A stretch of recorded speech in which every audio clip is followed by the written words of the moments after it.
Hey friends, welcome back to my channel. I am Dr. Pavitra and today we are going to discuss a hot topic which is PIMS TS or MISC.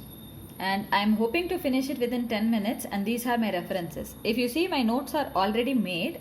It's not complete, but while recording I made a huge mistake. So I'm re-recording with whatever notes that I have written and I will continue writing notes as we go down. So sorry for that. So this is not just important for your exams. I feel this will be a definite question, yes. But apart from that, I think we are starting to see children with these presentations. So we need to know what it is all about and how we are going to identify and manage them. So it is for that I am making this 10-minute take. Alright, so what is PIMS or MISC? See, PIMS is Pediatric Inflammatory Multisystem Syndrome. TS is temporally associated or triggered by SARS-CoV-2. Okay, S is SARS. MISC is multisystem inflammatory syndrome in children. Same, see, I is for inflammatory, M is for multisystem, S is for syndrome. Here pediatric and here it is children. That's all the difference. Alright. Otherwise there is no much change in terminologies. And what causes this? The pathophysiology is exactly not known. What we do know is that after a contact or infection, 2 to 4 weeks later they present. They do not actually present in the acute phase of infection. Why does that happen? We are not very sure. The speculations are the coronavirus or SARS-CoV-2 antibodies can trigger inflammation leading to the clinical features, or there can be an aberrant T or B cell response, or it can be a super antigen disease similar to that of toxic shock syndrome. But what we are noticing is that Western population had more cases of PIMS compared to that of Asians, and that might possibly because of the variation in genetics in major histocompatibility complex 1. Before going into actual clinical features, I think we should finish off what actually constitutes PIMS. Okay. So there are multiple case definitions: WHO, CDC, RCPCH, etc. Just like the name RCPCH ka definition is very extensive, and I would recommend that you guys download and look into it. Whereas WHO and CDC, it's short and sweet. Okay, the constituents are this. Okay, P, I, M, S, and E. P, they talk about the pyrexia and the age group, pediatric age group. I is inflammatory markers. M is multi-system or single system involvement. E is for exclusion of other diseases that may present similar to this, and another E can be evidence of SARS-CoV-2. So with all of these in multiple permutations and combinations, each one of them, just because they have come up with definitions. I don't know whether it is to confuse us or confuse the SARS-CoV-2. Alright, so definitions wise, see, as I said, P is for pyrexia of more than 3 days and 0 to 18 years. This is according to WHO. If you see the CDC, any fever, it can be even self-reported or recorded temperature of more than 38 degrees for 24 hours is considered significant. Okay. Age-wise, 0 to 18 years, and here it is less than 21 years. Otherwise, systemic involvement, they are talking about features similar to Kawasaki, decreased BP or shock presentation, any cardiac involvement by means of echo or biochemical parameters like proBNP, coagulopathy features, GI involvement. So this is about multi-system or single system. I is inflammatory markers. WHO is keeping it very sweet and short. CRP, ESR, procalcitonin. These are the examples. And exclusion of other causes which can present like these clinical features, and evidence of SARS-CoV-2 by means of RT-PCR, antigen antibody testing, or any contact with COVID-19 patient. Okay. CDC, it's very similar. See, I is for inflammation, but they have added few extra things apart from your CRP, procalcitonin, and ESR. D-dimer, ferritin, LDH, increased neutrophils, decreased lymphocytes, exclusion of other infections, and evidence. Evidence is again similar like RT-PCR, antigen antibody, or any contact with COVID patient in the past 4 weeks before the presentation. This 4 weeks they have added. CDC definition. RCPCH, I would recommend that you guys go and see. All right. So now coming to the actual note writing part. I am sorry that I rushed through this. I made a blunder in the previous recording. Yeah.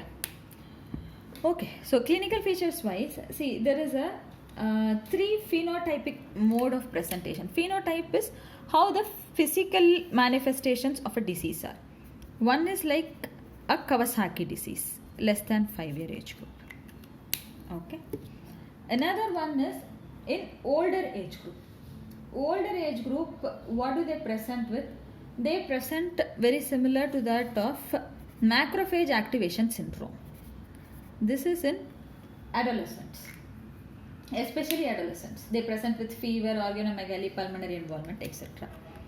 There is one more phenotype of presentation, which is like multi-organ involvement. Okay. A multi-organ involvement which is presenting according to the name, basically pediatric inflammatory multi-system disorder. Alright, so I don't think I have to explain the clinical features. That's the important points that I will be touching upon. So Kawasaki wise, what they saw was, it's very similar to the definition of Kawasaki. If you know the definition of Kawasaki, you can write the clinical features. Less than 5 years age group, your fever, mucocutaneous involvement, your eyes, your lymph nodes, your red lips and strawberry tongue, all of these you can include. Your extremity changes like swelling, peeling, all of those. Okay. The only thing is, it is refractory to therapy. Especially in less than 1 year age group, what they saw was, it was very, very refractory to IVIG therapy. Okay. And there was definitely elevated inflammatory markers, similar to that of Kawasaki disease. Next, your macrophage activation syndrome like presentation. It was more common in adolescents. They had extreme high fevers, pulmonary involvement, and hepatosplenomegaly. Okay. And in them, as you can expect, there was, bone marrow involvement. A decrease in cell lines were present. Then your coagulopathy, like hypofibrinogenemia, all of those were present. Increased D dimer was present. Increased ferritin, liver involvement, all of those. And then the in-between one, which is like the multi-system involvement. Right. So imagine there is vasculitis like presentation. That is multi-system basically. Okay. So in multi-system involvement, it can involve any system. Older children and adolescents were mostly involved, and they can present in any way. Most common was GI manifestation plus fever. The presentation was very similar to that of appendicitis. So they ended up opening few children also, thinking it was appendicitis, and later it came to be known as PIMS. So fever, abdominal pain, vomiting, diarrhea, all of those. Next. So now you know to some extent the clinical features. Correct. So next, what will be your investigations and what are the things that you should be looking out for? The investigations wise, I need not talk about much, because everything is given in the definition, correct? So you will be looking for inflammatory markers. What do you expect in inflammatory markers? Obviously it is going to be increased. Your CRP, ESR, procalcitonin. Then what else? Your ferritin will be sky high. Correct. Then you will start to look for systems. So in each system, what are the investigations you will be doing? Say for example, if it is cardiac, what are the biochemical investigations that you will be looking out for? Biochemical investigations wise, CKMB you can look out for. Then pro-BNP you will be looking for, brain natriuretic peptide, that is. Then what else? Radiological wise, echo you will be doing. Echo, what they found was, compared to Kawasaki disease, compared to coronary abnormalities, the ejection fraction was very, very less. Okay. Coronary abnormalities are also noted, But compared to Kawasaki disease, the ejection fraction reduction was more and prominent. They also found regurgitations. Few of them resolved, few of them did not, but regular monitoring is emphasized in recent papers. So unless you look for it, you may not find it, and this may not be there at presentation for every patient. Correct? Alright. So radiologically, these are the things you'll be looking for. Then what else? Blood. The hematological system. The common findings were increased neutrophils, decreased lymphocytes. Lymphopenia was something that was consistent across all studies. Then what else? Yeah, these are some of the investigations. So if you can recall one by one, you will be definitely able to answer everything. So what are the differences or the differential diagnosis that you will be talking about? Differential diagnosis will be your Kawasaki disease and toxic shock syndrome like presentation. Correct. How are you going to differentiate Kawasaki and your PIMS? See, Kawasaki was, we'll talk about this later. Kawasaki was less than 5 years. PIMS, more commonly they found between 5 to 15 years age group. Younger age group were there, but most of them were in this age group. And compared to Kawasaki, GI involvement was definitely prominent. Coagulopathy was present. Shock was more pronounced at presentation. Macrophage activation syndrome was present. Increased inflammatory markers. All of the inflammatory markers that we discussed. Increased inflammatory markers were there. D-dimer was increased. Yeah, in coagulation, I think investigation you should also include D-dimer, PTA, PTT and all that. Correct? Alright. So D-dimer was increased. Then what else? Yeah, so basically these are the differences. And in echo, as I said, coronary abnormalities were present in both. But in PIMS, there was more reduction of ejection fraction and regurges compared to that of your Kawasaki disease. These are some of the differences. Toxic shock syndrome, I think all of you know, isn't it? So super antigen-like presentation, high grade fever, toxic looking child and all that. But the differentiation between these two are more important. So how are you going to manage this child? Management is important because first of all you need to identify that this is actually PIMS.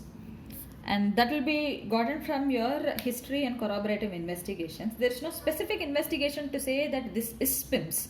That this elevated D-dimers, elevated inflammatory markers with the background of contact with a COVID-19 patient, I think they are all supportive of us trying to diagnose a PIMS patient, and be very wary of any child who is going to present with acute abdomen-like presentation. Okay, so management, we will try to keep it as simple as possible. A child who is presenting with Kawasaki-like presentation. If a child is presenting like Kawasaki, treat like Kawasaki. That will be the simplest thing I can tell. So what is the treatment for Kawasaki? It is IVIG. Correct. So how are you going to treat? So IVIG 2 gram per kg you will be giving. Consider addition of aspirin also. You know the high dose initially and low dose aspirin. High dose is 30 to 50 mg and cut off the 0 3 to 5 mg per kg. Okay. Suppose the child is not responding. Not responding as in persistent inflammation is present clinically or lab wise.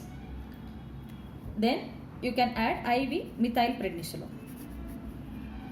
Methylprednisolone 10 mg per kg for 3 days can be given.